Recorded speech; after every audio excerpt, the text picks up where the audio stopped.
Hello students, welcome my YouTube channel universal নলেজে। আজকে class 7-এর কোষে দেখি 2.1-এর অঙ্কগুলো আজকে আমরা ডিসকাস করব, এর সমাধানগুলো করব। তো চলো শুরু করা যাক। 1 কিলোগ্রাম চালের দাম 40 টাকা ও 1 কিলোগ্রাম ডালের দাম 100 টাকা। চাল ও ডালের দামের অনুপাত কত হিসাব করি। তাহলে দেখো,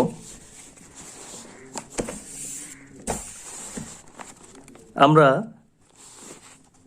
এক দাগের প্রথমে লিখব 1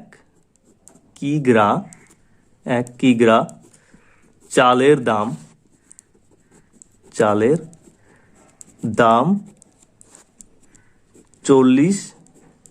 টাকা। 1 কিগ্রা ডালের দাম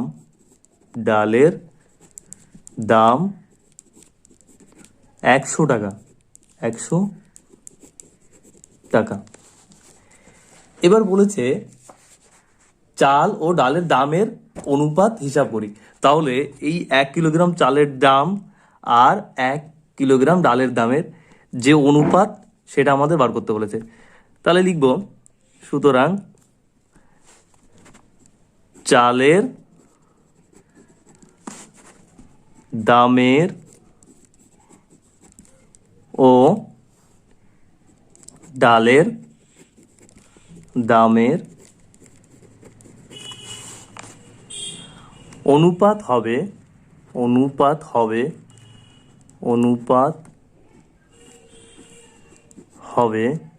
40:100। এবার আমরা এমন একটা সংখ্যা নেব যে সংখ্যা দিয়ে এই 40কে এবং 100কে ভাগ করা যাবে। তাহলে কোন সংখ্যা দিয়ে আমরা 40 এবং 100কে ভাগ করতে পারি? তাহলে 10 দিয়ে যদি কাটা হয় এটাকে, তাহলে 4 10-এ 40, 4। আর 10 দিয়ে যদি 100কে ভাগ করা হয় তাহলে 10 10-এ 100। এবার দেখো, 4 আর 10কে কোন সংখ্যা দিয়ে ভাগ করা যায়? 4 আর 10কে যদি আমরা 2 দিয়ে ভাগ করি তাহলে 2 দুগুণা 4, 5 দুগুণা 10 হলো। এইবার 2:5। এখানে একটা জিনিস দেখো, এখানে আমাদের বলেছে যে এখানে 1 কিলোগ্রাম চালের দাম 40 টাকা, 1 কিলোগ্রাম ডালের দাম হচ্ছে 100 টাকা। চাল আর ডালের দামের অনুপাত কত হিসাব করি। এই যে অনুপাতটার কথা বলেছে, এটা আমাদের সব থেকে যে লঘিষ্ঠ অনুপাত সেটা কিন্তু আমাদের বার করতে হবে। সেটাই হচ্ছে এই 1 কিলোগ্রাম চালের আর 1 কিলোগ্রাম ডালের দামের অনুপাত। ওকে, তাহলে এখানে দেখো, আমরা অনুপাত করে ভাগ করে 2:5 করেছি। এই দুটো 2:5, 2 আর 5কে কিন্তু আর কোনো সংখ্যা দিয়ে ভাগ করা যাবে না, ভাগ করে ছোট করা যাবে না। তাহলে এটাই হচ্ছে সব থেকে লঘিষ্ঠ আকার অনুপাতের। তাহলে এটাই হচ্ছে আমাদের কি উত্তর। উত্তর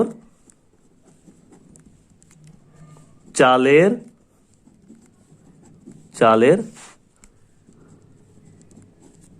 দাম ও ডালের দামের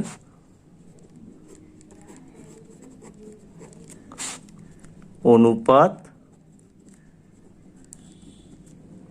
হলো 2:5।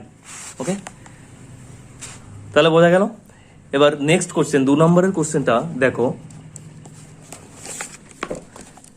এখানে একটা ত্রিভুজ দেওয়া রয়েছে ABC ত্রিভুজ দেওয়া রয়েছে।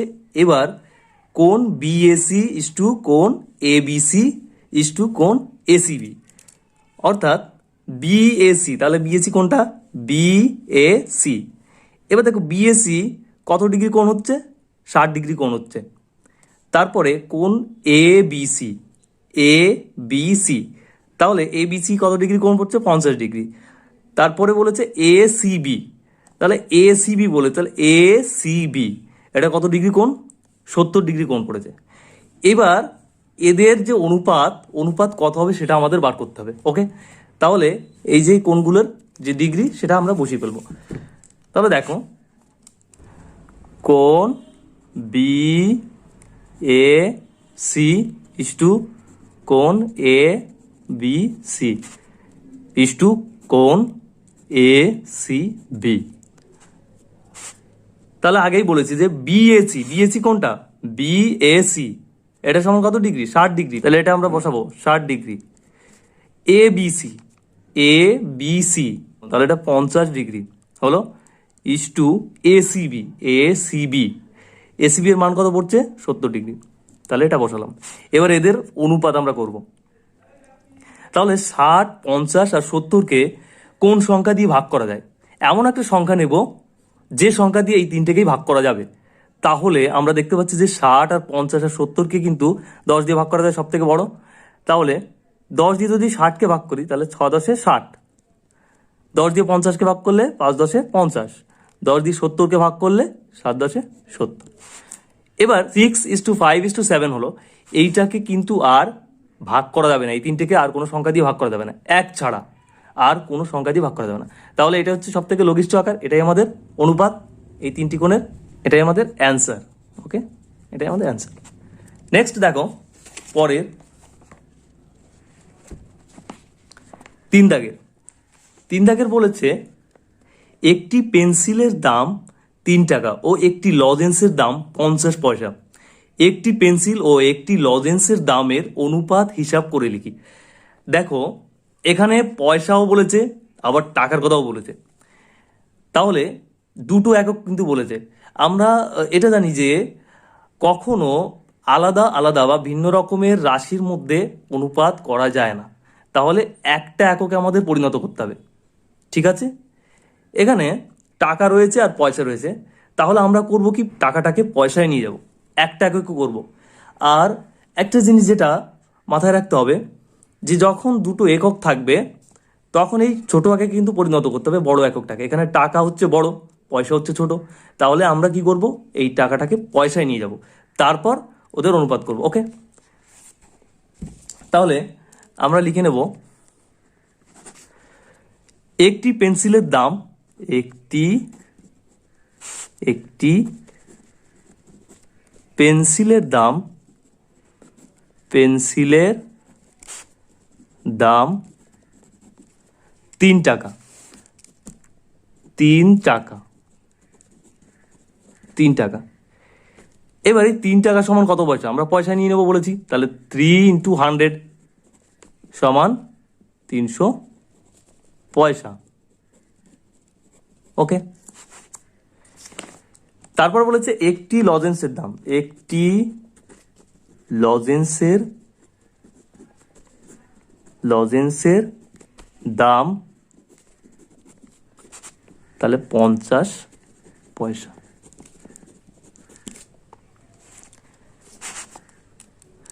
এবার লিখবো সুতরাং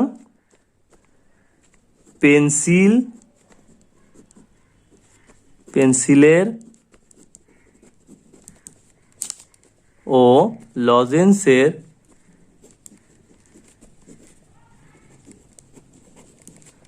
দামের অনুপাত হবে,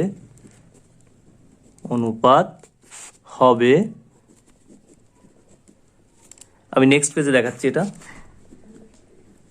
তাহলে পেন্সিল 300 পয়সা ইস টু লজেন্স 50 পয়সা। ওকে, এবার 300কে আর 50কে কোন সংখ্যা দিয়ে ভাগ করা যায় সেটা আমাদের দেখতে হবে।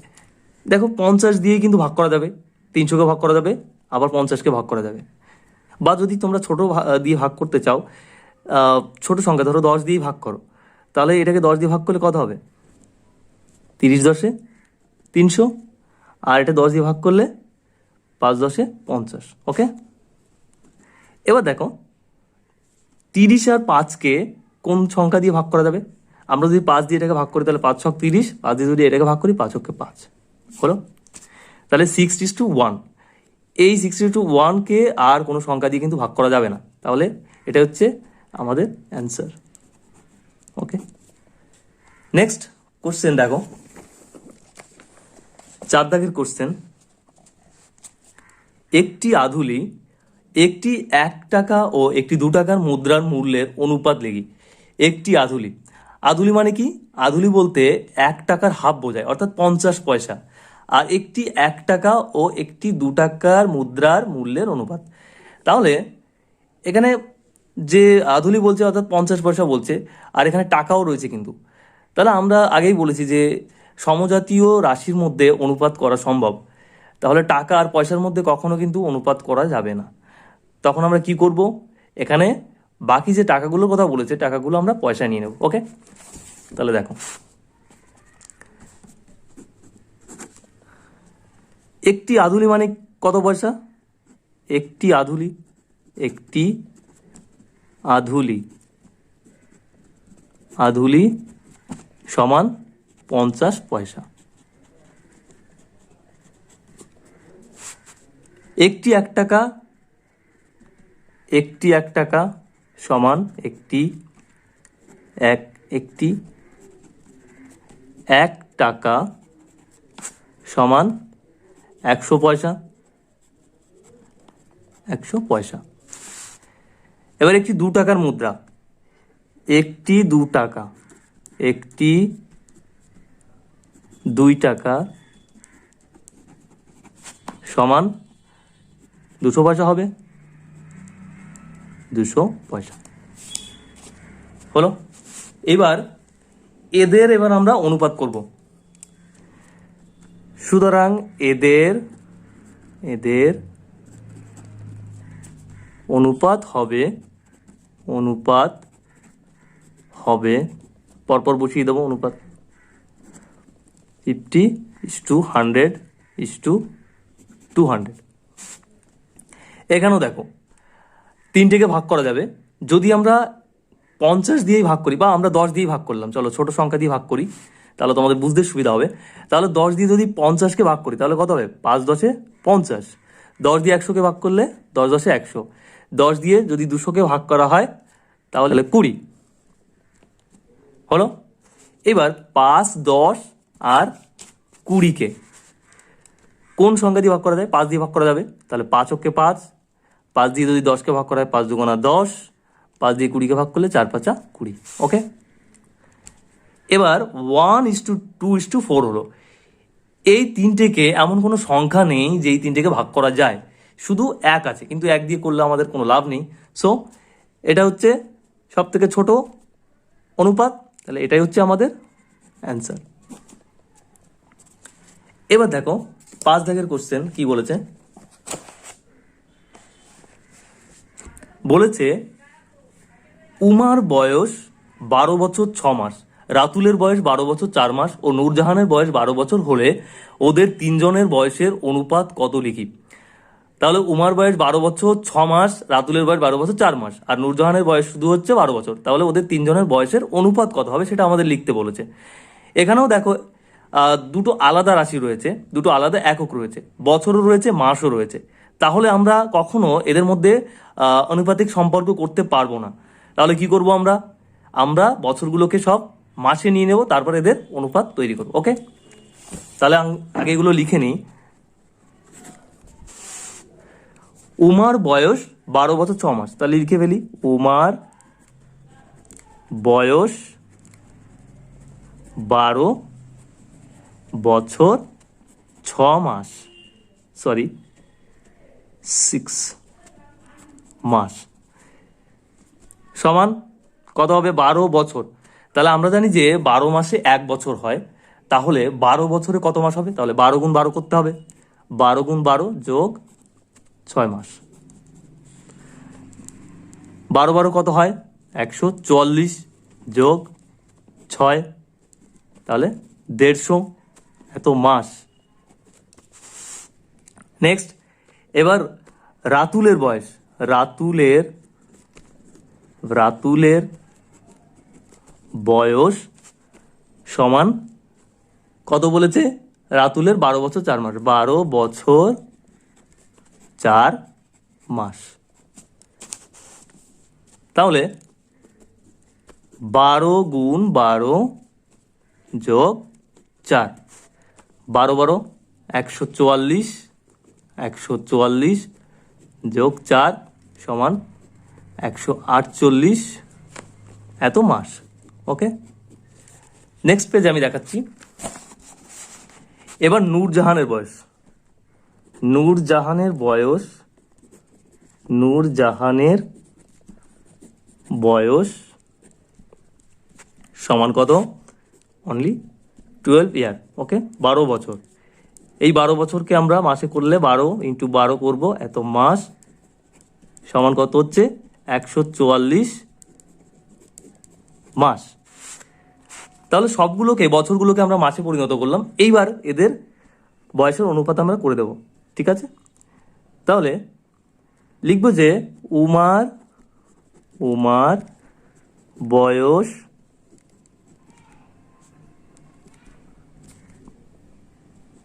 তারপর রাতুলের বয়স ও নূরজাহানের,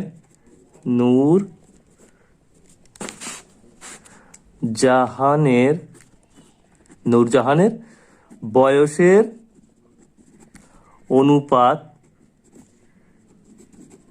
হবে, পরপর এদের বয়সগুলো বসিয়ে দেবো।